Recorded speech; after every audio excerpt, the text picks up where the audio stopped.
জিএমচিৰ পৰা দৰঙৰ ভেৰভেৰীৰ এগৰাকী ৭২ বছৰীয়া বৃদ্ধা নিৰুদ্দেশ। যোৱাকালিৰ পৰা জিএমচিৰ বাকৰিৰ পৰা নিৰুদ্দেশ হৈ আছে দৰঙৰ ভেৰভেৰীৰ ফজিলা খাতুন। বিগত ২৪ ঘণ্টা ধৰি সন্ধানহীন হৈ আছে ৭২ বছৰীয়া বৃদ্ধা ফজিলা খাতুন। ভঙাগড় আৰক্ষী থানাত জাননী দিয়াৰ পিছতো সন্ধান পোৱা নাই মহিলাজনীৰ। উল্লেখযোগ্য যে জিএমচিত এগৰাকী ৰোগীৰ লগত গৈছিল দৰঙৰ চেনিবাৰীৰ ফজিলা খাতুন নামৰ বৃদ্ধাগৰাকী।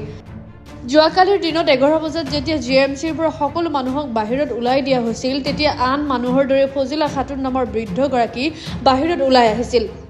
সেই সময়ছোৱাত ফজিলা খাতুন নামৰ বৃদ্ধগৰাকীৰ লগত আছিল তেখেতৰ জোঁৱাই।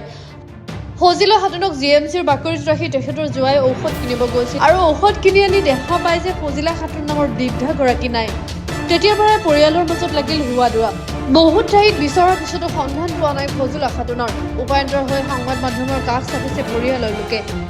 পৰিয়ালৰ লোকৰ অনুৰোধ, যদি কোনো লোকে ফজিলা খাতুন নামৰ বৃদ্ধাগৰাকীক প্ৰত্যক্ষ কৰে তেন্তে স্ক্ৰীণত দিয়া নম্বৰত যোগাযোগ কৰিব। হয়, যোৱাকালি আমাৰ গুৱাহাটী জিএমচিত আমাৰ চেনিবাৰী নিবাসী এজন ডেলিভাৰী পেচেণ্ট লৈ গৈছিলে। তাৰ লগতে এজন মহিলা আছিল, বয়স আপোনাৰ আনুমানিক ৭০ মান হ'ব।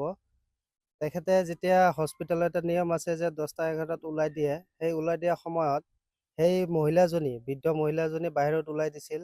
তাৰ পিছৰ পৰা নিৰুদ্দেশ হৈ আছে। এতিয়া আমি বিচাৰি পোৱা নাই। ইয়াতে ঘৰৰ মানুহে বহুত বিচাৰি আছে যদিও পোৱা নাই।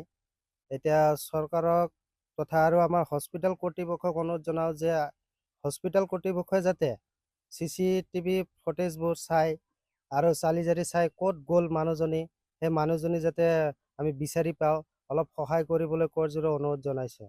যোৱাকালি ১১টাৰ পৰা আমাৰ চেনিবাৰী গাঁৱৰ নিবাসী নাম ফজিলা খাতুন গুৱাহাটী ভাঙাগড় মেডিকেলত গৈছিল। সেই ১১টাৰ পৰা যেতিয়া নেকি আমাৰ ভাঙাগড় মেডিকেলৰ এই কোটাবিলাক যেতিয়া নেকি চিফ্ট কৰা হয়, সেই সময়ত মানুহজন বাহিৰত দিছিলে। বাহিৰত দিয়াৰ পিছত তাৰ লগত তাৰ জোঁৱাই আছিলে। জোঁৱাই অকণমান মেডিচিন ল'ব গৈছিল। মেডিচিন লৈ যোৱাৰ সময়ত এই সময়খিনি আৰু আহি পালে সেই মানুহজনক নাপালে। তেতিয়াৰ পৰা নিৰুদ্দেশ হৈ আছে। আমি ৰাতি তেতিয়া ইয়াৰ পৰা আমি গ'লোঁ, বহুত বিচাৰিলোঁ, তাক নাপালোঁ। আমি আৰক্ষীৰ লগত যোগাযোগ কৰিলোঁ। কৰাৰ পিছত সিহঁতে আমাক যথেষ্ট সঁহাৰি জনাইছে যে আমি পালে আপোনালোকক জনাম, আপোনালোকক অকণমান সেইফালে চাই থাকক। গতিকে আমি ৰাতি চালোঁ। তাৰপিছত আমি এতিয়ালৈকে কোনো সন্ধান পোৱা নাই। আৰু বৰ্তমানলৈকে আমি ৰাইজৰ এটাই আমি সহায় বিচাৰিছোঁ, যাতে ইয়াত সকলো সন্তুষ্ট কৰা হৈছে। ফটো লগতে এড্ৰেছটো আমাৰ মেনশ্যন কৰা থাকিব নিউজত। যদি কোনোবাই দেখে আমাৰ মোবাইল নম্বৰ নথবা এই আমাৰ এড্ৰেছত যোগাযোগ কৰিলে হৈ যাব। ১১টা বজাত মোৰ দাদী এই ছোৱালী লৈ গৈছিল এই ভাঙাগড় মেডিকেল হস্পিটেলত।